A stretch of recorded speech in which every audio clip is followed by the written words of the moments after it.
Latest on the DStv transfer rumors, it looks like Mamelodi Sundowns are pushing to sign Jayden Adams odlala kuye-Stellenbosch.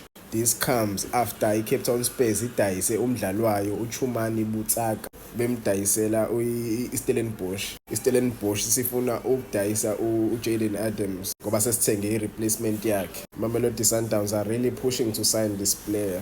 Bafuna ukum-add kwisquad sabo before iwindi liphele. Iwindi leli le-transfer iwindi liphela njengoLwesihlanu, bafuna ukum-add kwisquad. uJayden Adams uzoba umdlali wesibili oqhamuka kwiStellenbosch oya kwiMamelodi Sundowns kuleli windi because sebathenga no-Ikram Reyners. Ngokubona kweni, is this a good move for uJayden Adams ukuthi ajoyine iMamelodi Sundowns esayingane kanje bese khona abadlali abanjengoTebo Kgomokwena noBathuse Obhasi lapha kulesa squad lesa? Ngicabanga angakwazi ukuthola i-first line up.